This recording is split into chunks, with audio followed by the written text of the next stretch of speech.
En visite de travail dans la région du Hambol, le ministre de l'Intérieur et de la Sécurité a procédé à l'inauguration des bâtiments et résidences des sous-préfectures de Timbé, département de Katiola, et d'Arikoka, département de Niakara.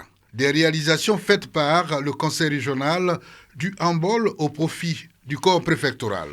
Le général Vagondo Diomandé a également offert du matériel pour équiper et rendre les infrastructures préfectorales des deux localités opérationnelles. Coût global des équipements, 64 millions de francs CFA. Heureux, les élus et cadres ont exprimé leurs doléances, notamment l'érection de Timbé et d'Arikoka en commune. Merci pour ce que vous avez fait.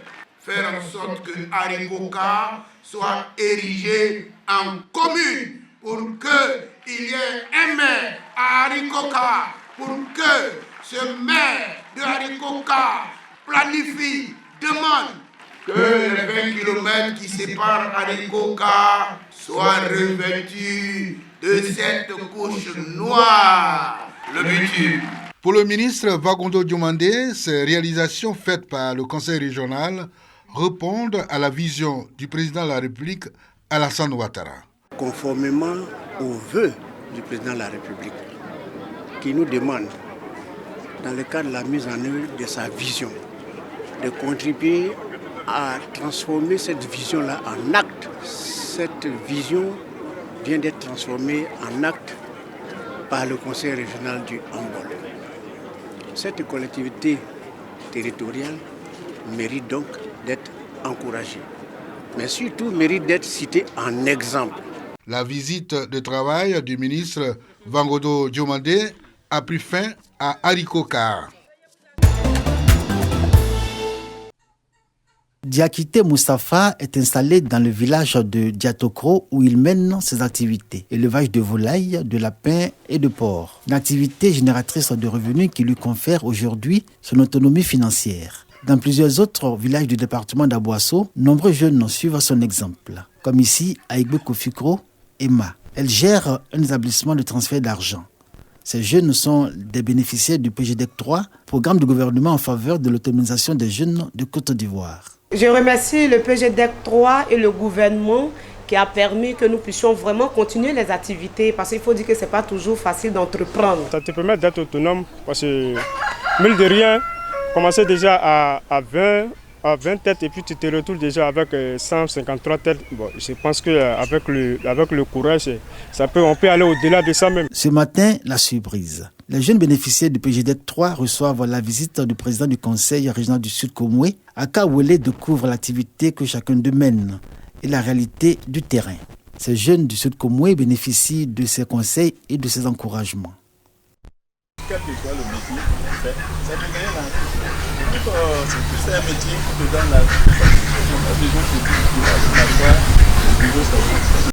Plus tard, à Zaguié, dans le département d'Agboville, région de la Nibi-Tiassa, à l'Institut des nouvelles technologies agricoles, Aka Wele échange avec les jeunes de cette région, parmi lesquels 47 viennent du Sud Komoué. Des jeunes heureux de pouvoir aujourd'hui se prendre en charge et de savoir qu'ils sont les propres acteurs de leur réalisation sociale. Dans l'endroit où je suis quittée, précisément à Maféré, ce n'est pas ce que je vois ici. Vraiment, la formation m'apprend beaucoup de choses et je suis heureuse. Le projet PGDEC est un projet extrêmement important pour contribuer donc à insérer les jeunes dans des emplois, dans des activités économiques, dans des activités génératrices de richesse. À l'Institut des nouvelles technologies agricoles, les 47 jeunes du Sud Komoué bénéficient d'un stage d'incubation. La région dispose de 2 milliards de francs CFA pour le financement des projets de jeunes porteurs d'initiatives. Après 4 ans d'activité, le projet Agriché notifie son bilan en faveur des producteurs de VA, de café et de cacao de cette région bénéficiaire à Azopé. Ce projet financé par la GIZ vise à renforcer la filière agricole pour un développement durable. L'objectif du projet est d'accroître la durabilité économique, écologique et sociale des filières cacao, le café et les VA. Près de 80% des producteurs de matières premières ne touchent pas un revenu décent selon des données présentées à cet atelier. Il s'agit donc à travers le projet AgriChain de créer les conditions d'amélioration des revenus des producteurs.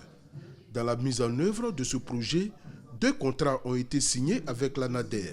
Ce projet correspond à la mission de l'ANADER qui est de renforcer la professionnalisation des sociétés coopératives, d'améliorer aussi les revenus des producteurs. Donc tout projet qui a pour objectif de contribuer à améliorer le revenu des producteurs, l'ANADER est toujours partante. Après 4 ans de mise en œuvre, ce sont plus de 18 000 producteurs qui ont été appuyés pour améliorer leur production, une quarantaine de sociétés coopératives qui ont été professionnalisées et plus de 150 AVEC installés et fonctionnels. Ce projet m'a apporté un plus parce qu'ils m'ont aidé à avoir une ferme agricole sous cacaoyer avec ce projet pour AgriChain et ça m'a permis d'avoir une source de revenus en plus de mon exploitation agricole. Et surtout avec ce projet, la présence des poules sur le cacaoyer, ça combat de façon drastique les insectes qui attaquent les cacaoyers. Les initiateurs de ce projet se réjouissent des résultats obtenus des 4 années d'activité et entendent pérenniser les acquis. Les chefs des 34 villages de la sous-préfecture de Yamoussoukro, les différents chefs des communautés, les guides religieux, les présidents des jeunes et des femmes, l'association des Koubians se succèdent au bureau du sous-préfet. Une rencontre à l'initiative du sous-préfet de Yamoussoukro, Yo Donimina, pour passer un message du préfet, un message de paix, de vivre ensemble et de cohésion avant, pendant et après le scrutin présidentiel d'octobre 2025. Yamoussoukro ne veut plus vivre les tensions de 2020 et surtout demeurer un havre de paix. Nous sommes déjà dans la période électorale, donc nous avons souhaité nous parler parce que la paix s'entretient et se nourrit. Alors c'est nous d'un échange. Donc nous allons venir inviter l'ensemble de la population de Yamoussoukro à adopter un comportement de paix, un comportement de cohésion en cette période électorale. Les différents porte-parole des couches rencontrées s'engagent à porter ce message de paix, de rassemblement pour une présidentielle apaisée à Yamoussoukro. Vraiment, ce que le sous-préfet nous a demandé, que la paix. Nous aussi, nous les chefs de communauté, nous sommes là pour la paix. Ces dernières années, les élections présidentielles sont émaillées de conflits, de tensions, d'incompréhensions. Et donc le sous-préfet nous appelait, nous demandait comme des agents pour sensibiliser nos fidèles à la culture de la paix. Nous avons pris la décision avec lui de pouvoir sillonner les villages, d'aller vers nos camarades jeunes, de leur dire qu'on n'a pas deux biens communs et notre bien commun c'est Yamoussoukro et que nous allons avoir des attitudes, les comportements qu'il faut en cette période électorale. Les chefs des villages de la sous-préfecture de Yamoussoukro, les responsables des communautés, les guides religieux, les présidents des jeunes et des femmes, l'association des Koubians auront pour mission de véhiculer le message reçu dans leurs différentes communautés.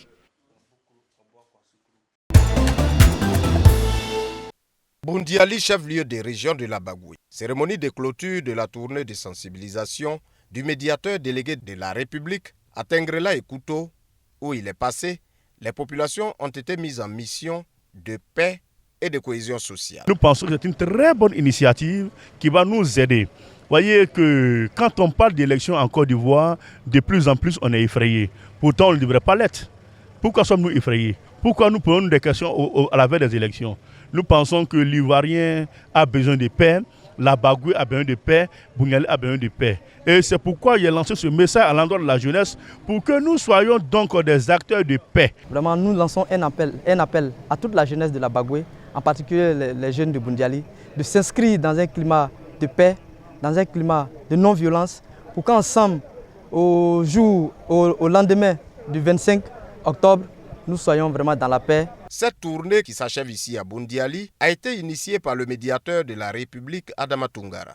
Son objectif, sensibiliser tous les habitants de la région de la Bagoué à cultiver l'unité et la concorde sociale pendant et après les élections présidentielles et législatives dans notre pays. Il faut utiliser les réseaux sociaux pour véhiculer des messages de paix, des messages qui peuvent rassembler, mais éviter les injures, parce qu'aujourd'hui, avec la loi qui existe, s'il n'y a pas de responsabilité, on peut avoir des problèmes avec la justice. En marge de cette cérémonie de clôture, Plusieurs acteurs de la région distingués pour leur engagement en faveur du maintien de la cohésion sociale dans la région.